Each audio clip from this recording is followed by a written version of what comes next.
Goeienaand almal, dis Jaapie hier. Ek het besluit om even 10 weke professie oor te doen, want daar was in week 6 iets wat ek geglo het, wat dit na verwys en dit doen nie. Ek het 'n nuwe openbaring ontvang daaroor. So ek gaan dit heeltemal oordoen. Wat ek ook gaan doen hierso, ek gaan die datums bysit naaste by van elke week. Wat hy sê daarso, oor wie dit gaan en wanneer het hulle geleef. Dat julle ook 'n idee kan kry op die tydlyn waar het wat gebeur. Want voorheen het ek dit nie so gedoen nie. Dis ook hoekom ek hierdie lys hierso vir julle opgesit het, Septuagint se datums van die ouderdomme van mense. Nie datums nie, maar ouderdomme. En soos julle kan sien, die vloed was so 3298 voor Christus. En dan sê as jy die datums wil kry van of die ouderdomme van Adam af, dan moet jy dit aftrek van 5554. En in elk geval, dit is maar net waarna jy kan terugverwys, soos wat ons deurgaan deur hierdie lys van profesieë van die weke. Is baie interessant. En ek hoop julle geniet dit. Hoofstuk 92. Hierdie gaan ek in Engels lees, die oorspronklike Engels van die Henog, maar as julle in die Henog het Afrikaans, kan julle seker maar volg in Afrikaans as julle wil.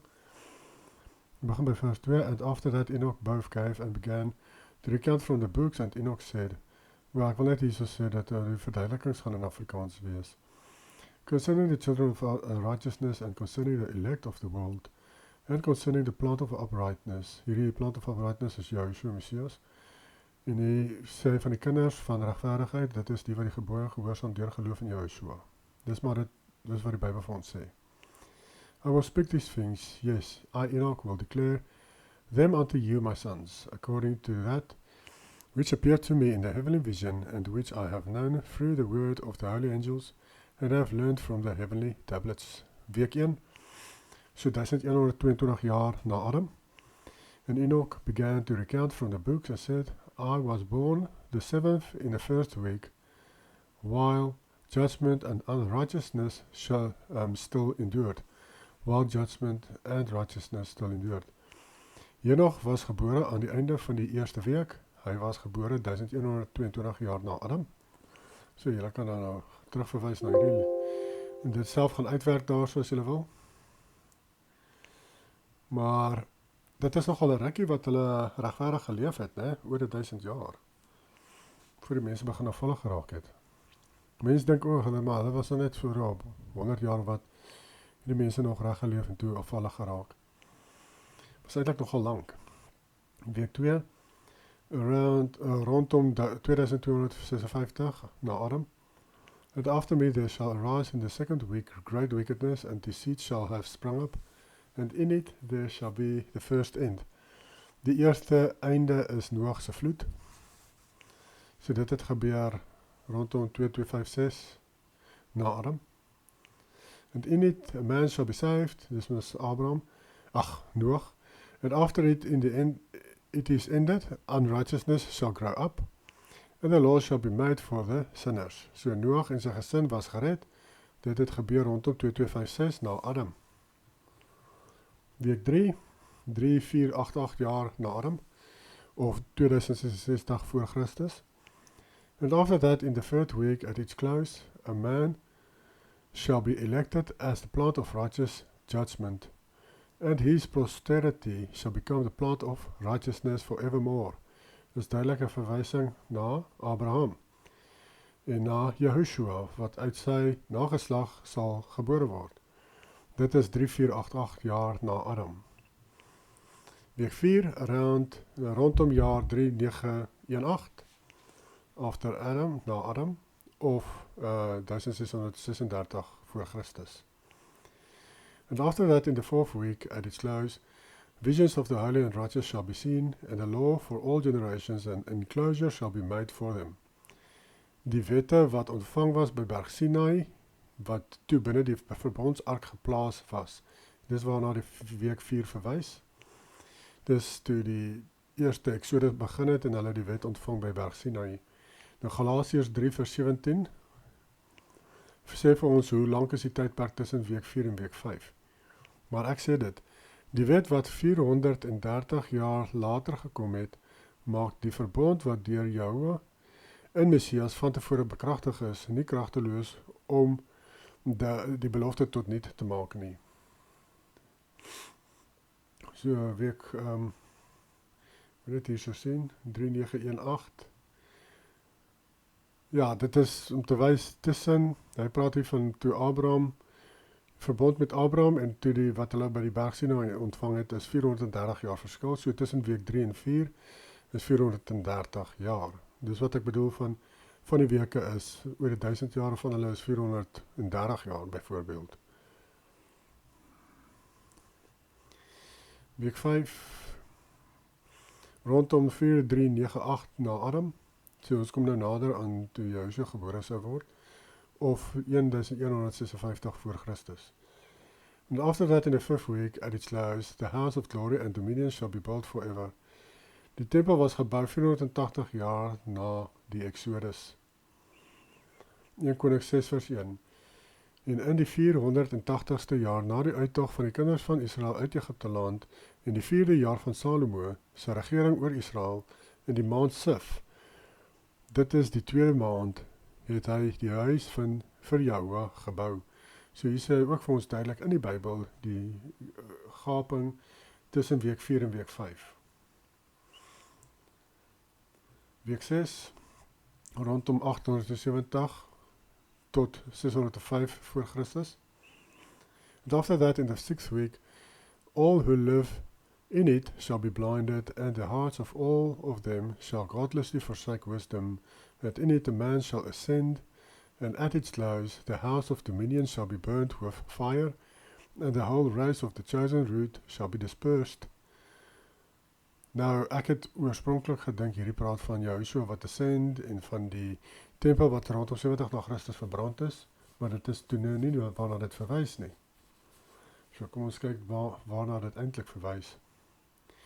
Onthou dat dit praat hier van die jaar 870 tot 605 voor Christus. So dit kan nie verwys na Joshua nie. Nou maar wie kan dit daarna verwys? Man shall ascend, dit verwys na Elia wat geleef het rondom 870 tot 842 voor Messias. Julle kan verwys na Bible.ca, hulle het nog baie inligting ook oor hierdie en die tydlyne met volgens die Septuagint, die meer akkurate weergawe van die tydlyne en ouderdomme en sovoorts.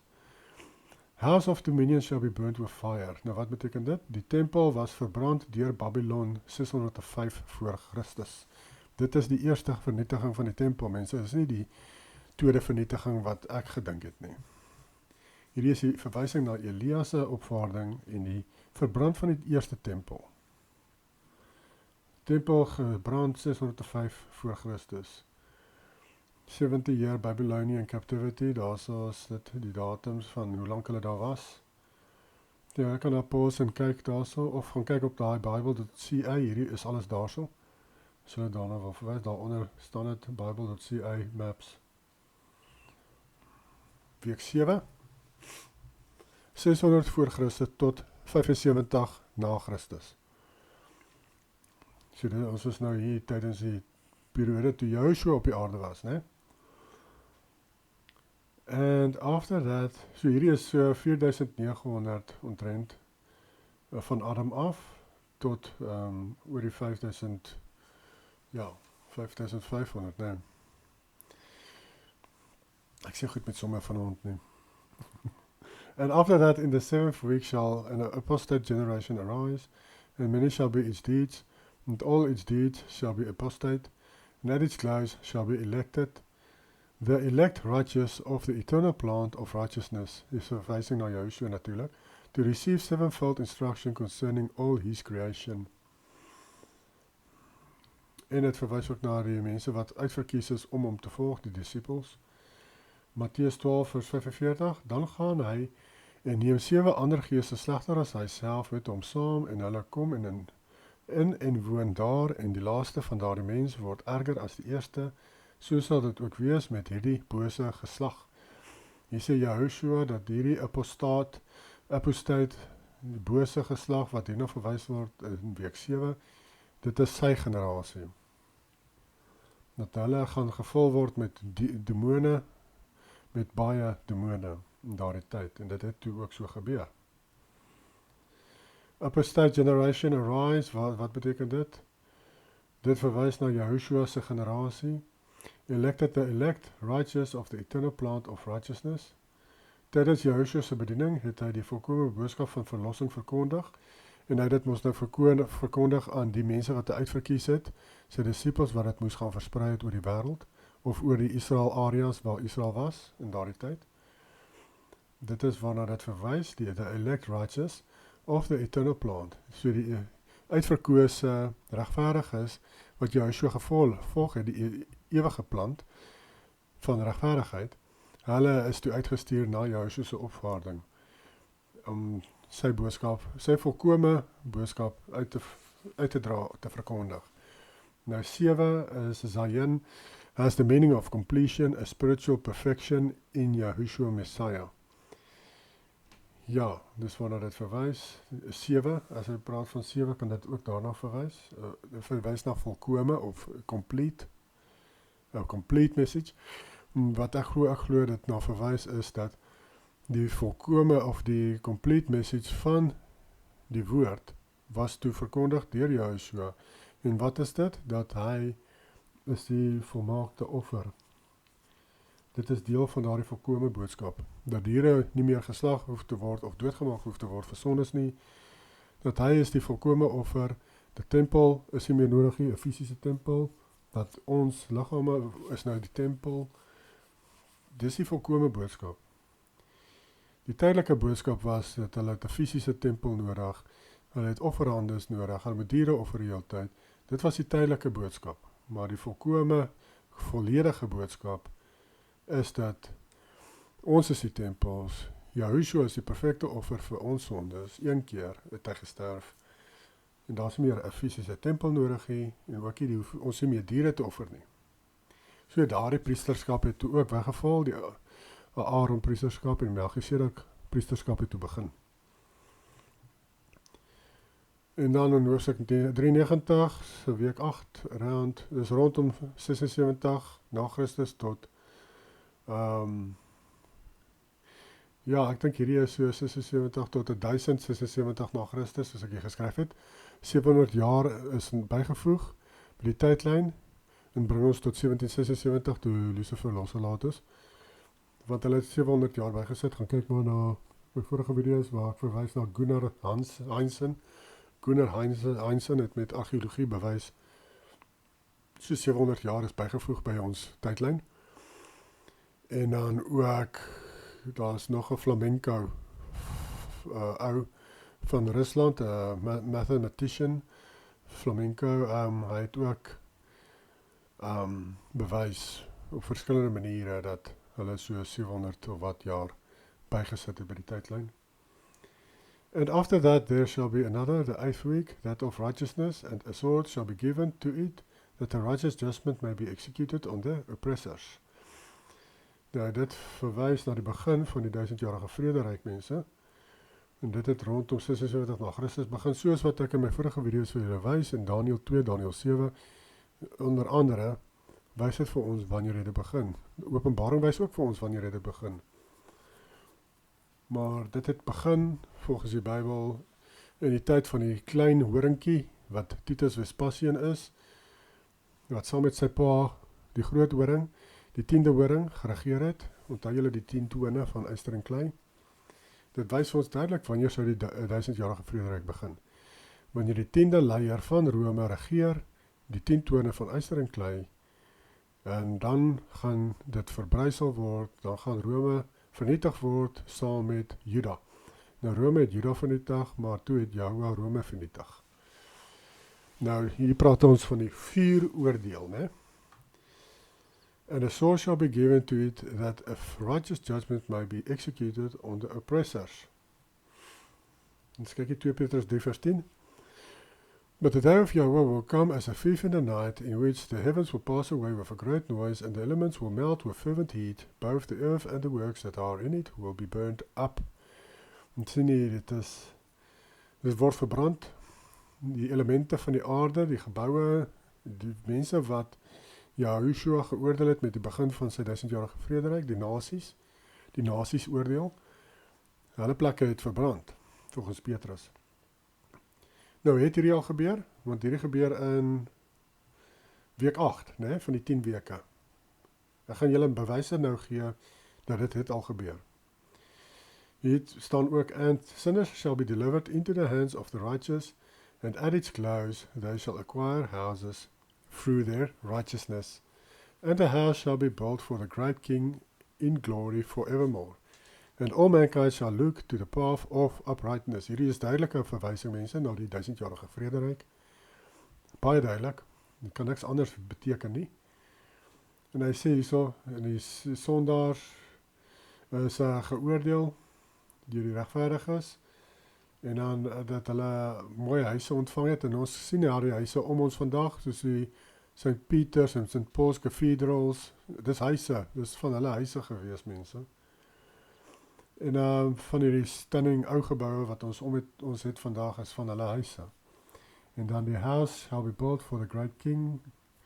Dit glo ek is daardie 2 Esdras 13 Berg Sion, waarop 'n stad is, Joshua se stad wat daar gebou is, of dit kan verwys na die nuwe Jerusalem natuurlik, wat vir hom gebou is. Sinners shall be delivered into the hands of the righteous.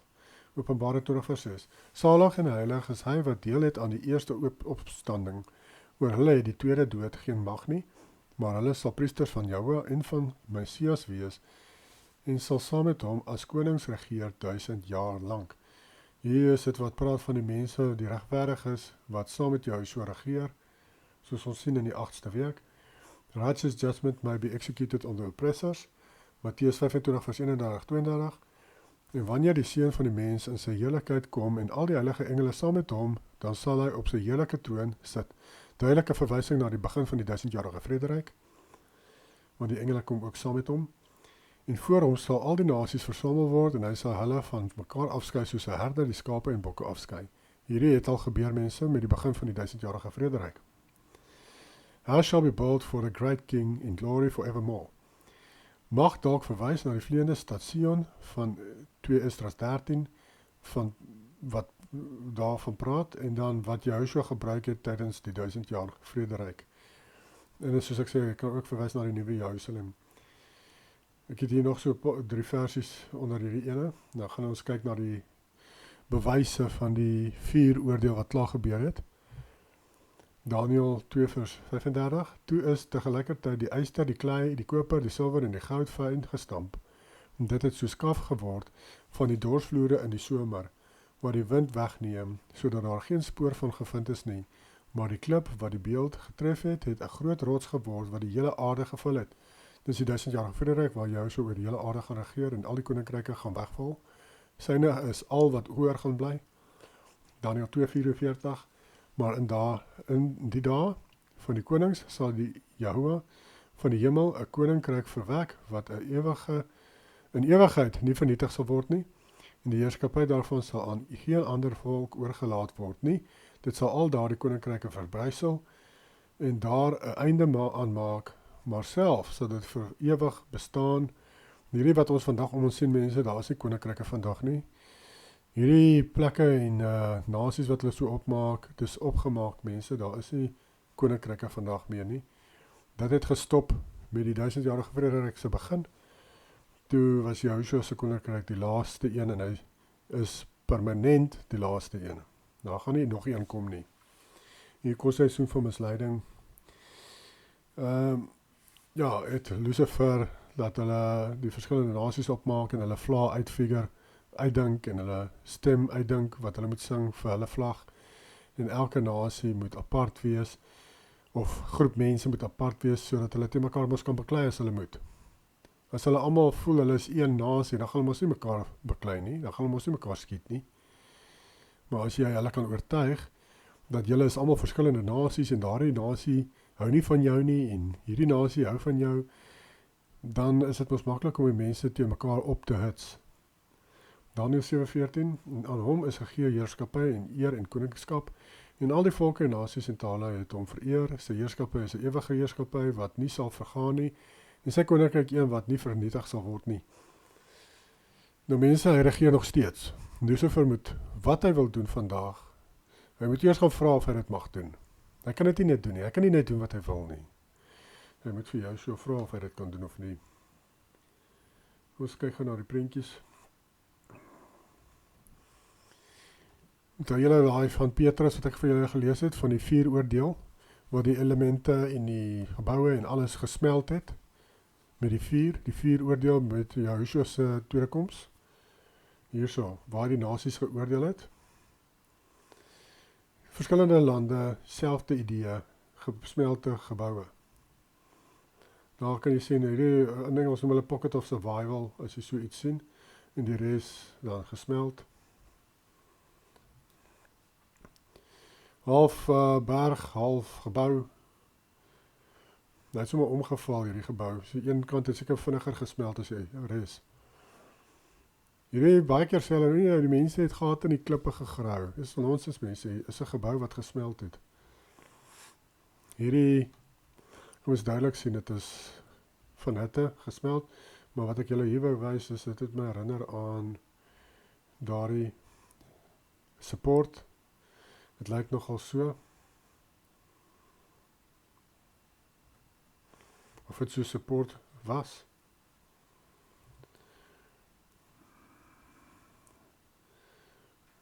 Kijk, ek moet het wel groter maak. Nou kan julle dit sien. Jy kan nog die oorblyfsel van die gebou 'n bietjie sien, maar dit is eintlik nogal baie gesmeld. Jy kan dit nie baie duidelik sien nie. Gedeeltelik gesmeld. Selfde daar, van hierdie gebou is baie groot gewees. Hier kan jy sien die klip so oorgesmeld en die afgeloop het. Daar afgeloop het daar van bo af. Kyk daar so. Ons baie sulke prentjies mense van oor die wêreld. Hier is nie almal in een plek is oor die wêreld. So dit beteken ons is in die 8ste week, of nie, ons is in die 8ste week al reeds gebeur het.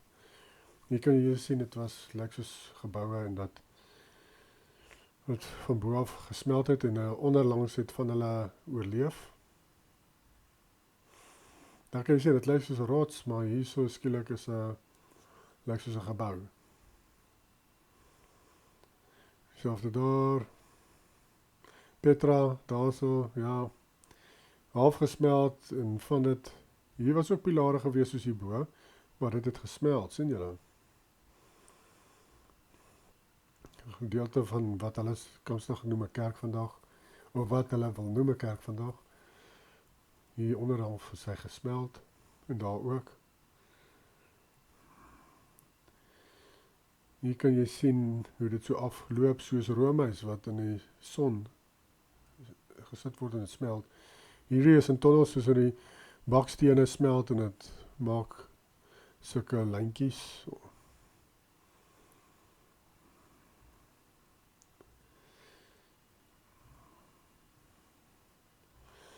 Ja, is nogal duidelik, nee mense. Of julle spesifiek een ook hier so wys.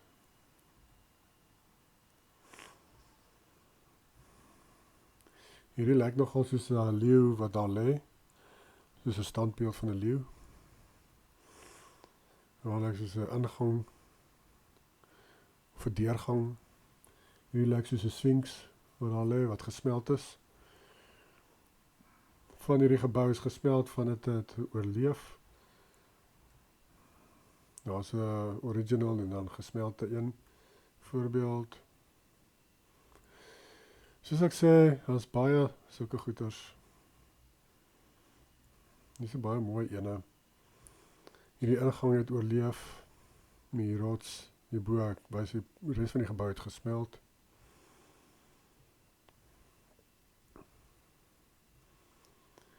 In 'n prentjie wat jy sien, hier was 'n obelisk wat gesmeld het. Hier het standbeelde gestaan. Hierdie een is die enigste wat nog gestaan het in hierdie klip wat soos 'n afdak bo hierdie standbeelde was, het gesmeld en afgeloop en oor die standbeeld geloop. Kyk daar, hy het tot hier onder toe geloop en toe verhard hy. Daar sien ons 'n oorblyfsel van een van die standbeelde die nog staan. Dis duidelik dat dit gesmeld het, mense, van hitte. So daardie vers van Petrus, dit het klaar gebeur. En kom ons gaan met dit aan hier, so week 9. So ek wil net wys, so dan die 1 Petrus, wat hier so is 2 Petrus 3:10. Daar waar hy sê, die goeters, die elements wat brand en smelt, ons kan sien dat dit klaar gebeur. En dit gebeur met Joshua se tweede koms, dan oordeel hy die nasies. So dit het klaar gebeur. Ons sien dit dan. Ek het nou net vir julle gewys dat dit klaar gebeur. So wat dan? Wat bly oor? Week 9, dis waar ons nou is. Van 1776 af vir 'n kort seisoen. Dis waar ons nou is. Vir 'n kort seisoen. Hierdie kort seisoen is nou al 250 jaar aan die gang. Van week 9. En dis waar ons is. Dit het begin so 1776. And after that, in the 9th week, the righteous judgment shall be revealed to the whole world. So ons sien daar kom 'n oordeel oor die hele wêreld hierdie keer. Onthou julle in week 7, toe het Rome en Juda geoordeel, Juda se finale oordeel, toe skei hy hulle finaal. Dit is die eerste deel van Openbaring tot hoofstuk 19, nou hoofstuk 20 praat van 1000 jaar later, en dis waar ons nou is, na die 1000 jaar, by die kort seisoen van misleiding. And all the works of the godless shall vanish from all the earth. Basically, almal omtrent sal doodgemaak word in hierdie tyd, want almal is goddeloos.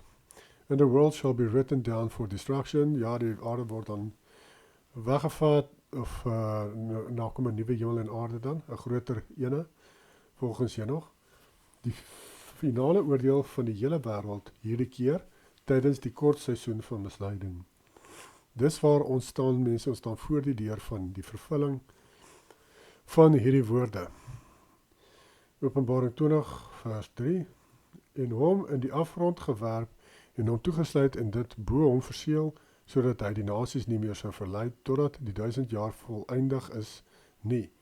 Daarna moet hy dan 'n kort tydjie ontbind word. Ons sien hy is toe losgelaat vir 'n kort tydjie waar ons nou in is. En hy is nou weer besig om die mense te mislei. Ons sien die misleiding is groot, want kyk hoeveel mense is mislei. Hoeveel mense dink hulle is nog by die groot verdrukking van Openbaring. Dit het al lank al vervul, mense.